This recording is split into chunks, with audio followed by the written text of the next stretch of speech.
अपना ज्ञान को बढ़ाने के लिए वीडियो को पूरा देखना। हर एक जानकारी का हमारे जीवन में खास महत्व होता है। ये जानकारी भी आपको आपके आगे जीवन में काम आएगा। दोस्तों, हरतालिका तीज की प्रथा सदियों से चली आ रही है। भाद्रपद मास के शुक्ल पक्ष की तृतीया तिथि को यह तीज मनाई जाती है।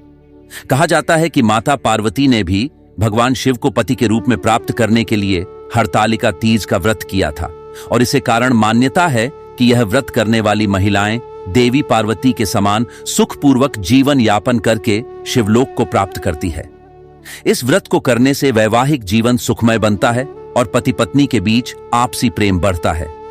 विवाहित महिलाएं अपने पति की लंबी उम्र के लिए और सदा सुहागन रहने के लिए ये व्रत करती हैं, जबकि कुमारी कन्याओं को इससे मनचाहा वर प्राप्त होता है।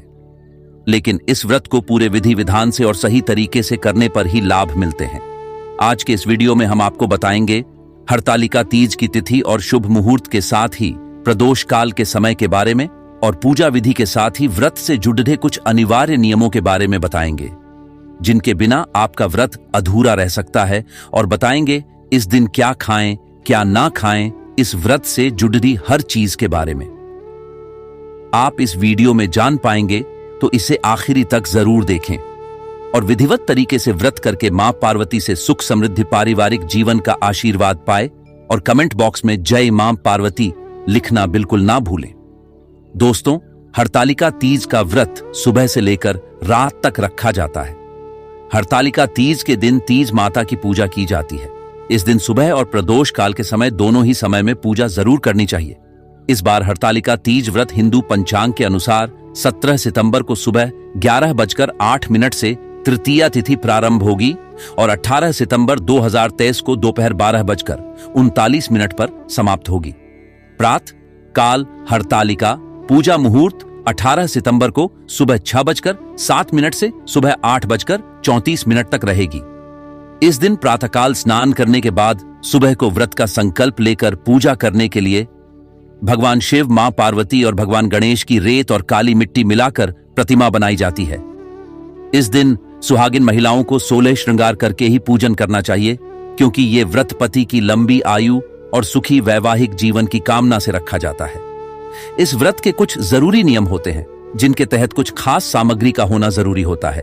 इनके बिना पूजा अधूरी रह जाती है। क्या है वो सामग्री, आइए जानते हैं। आपको चाहिए सूखा नारियल कलश, बेलपत्र, शमी का पत्ता, केले का पत्ता, धतूरे का फूल, घी, शहद, गुलाल, चंदन, कलावा, इत्र, 5 फल, सुपारी, अक्षत, धूप, दीप, कपूर, गंगाजल, दुर्वा, जनेऊ आदि। हरतालिका तीज पर सुहाग सामग्रियों का बड्ढा महत्व है। सुहाग की सामग्री में बिंदी, सिंदूर, कुमकुम, मेहंदी, बिछिया, काजल, चूदड़ी, कंघी, महावर आदि को शामिल करें। दोस्तों, तीज के दिन एक चौकी पर साफ पीला या लाल वस्त्र बिछाकर उस पर भगवान की सभी प्रतिमाओं को स्थापित करके उनका विधिवत पूजन किया जाता है। तिलक लगाकर श्रृंगार किया जाता है। माता पार्वती को 16 श्रृंगार की वस्तुएं, मौसमी फल आदि अर्पित किया जाता है। धूप दीप जलाकर पूजा करके मंत्रों का जाप किया जाता है। मीठे का भोग लगाया जाता है। मालपुए का या दूध से बनी मिठाइयों का भोग इस दिन आप लगा सकते हैं। सबसे अंत में व्रत की कथा पढ़ाकर या सुनकर आरती की जाती है। अगले दिन सुबह सूर्योदय के बाद ही इस व्रत का पारण किया जाता है। जो लोग इस पूरे दिन निर्जल ना रह पाए, तो रात के समय आप पूजा करके आचमन जितना पानी पी सकते हैं, फलाहार भी कर सकते हैं। आप अगर निर्जल रहकर व्रत रखने में सक्षम नहीं है, तो ऐसे में आप जब भी सुबह को व्रत रखें, तो उस समय आप जल के साथ पैसे व्रत को रखने का संकल्प भी ले सकती है। हरतालिका, ये शब्द पार्वती के भगवान विष्णु से विवाह करने से बचने के लिए खुद का अपहरण करने के कार्य से आया है।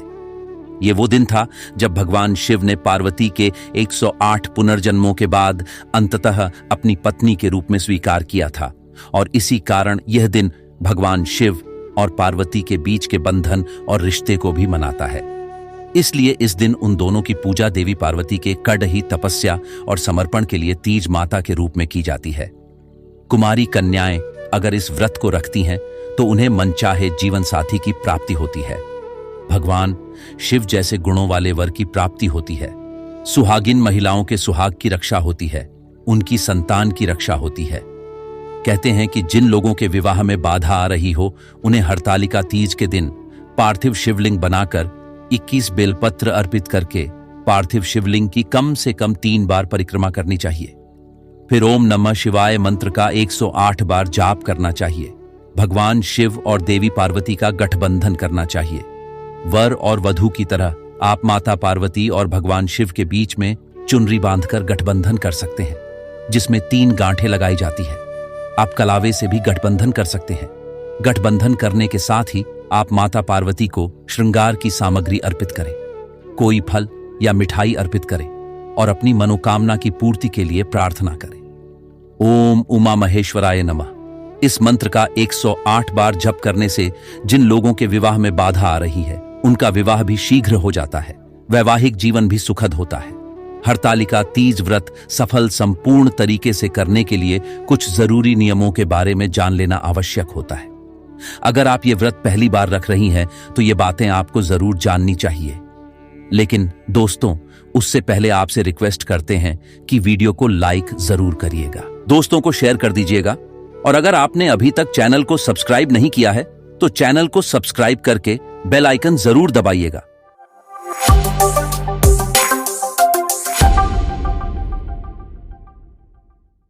दोस्तों, हरितालिका तीज का व्रत बिल्कुल करवा चौथ के व्रत की तरह ही किया जाता है।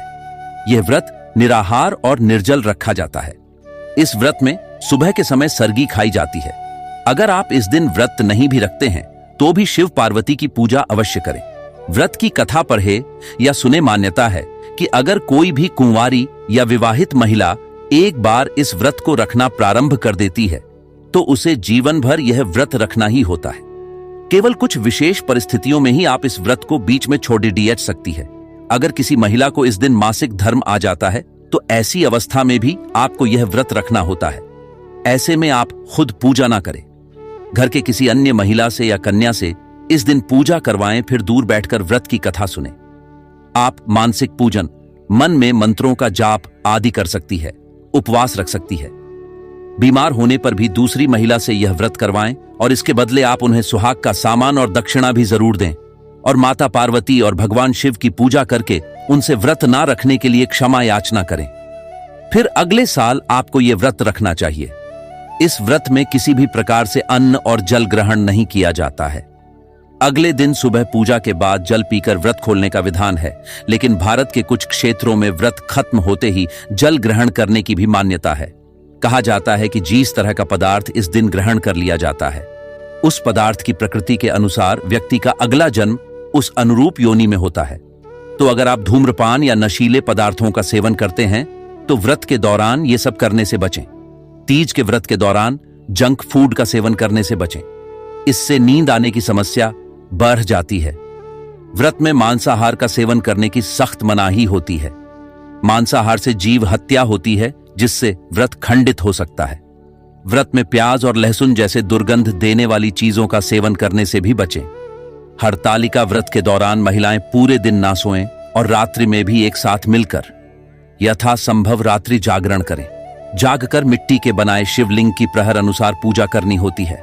ऐसी मान्यता है कि अगर महिलाएं इस व्रत के दौरान सोती हैं तो उन्हें अगले जन्म में अजगर के रूप में जन्म लेना पड़ रहता है। पूजा के अलावा महिलाएं रात भर जागकर भजन कीर्तन भी करती हैं। इस व्रत के दौरान हरतालिका तीज व्रत कथा को सुनना जरूरी होता है।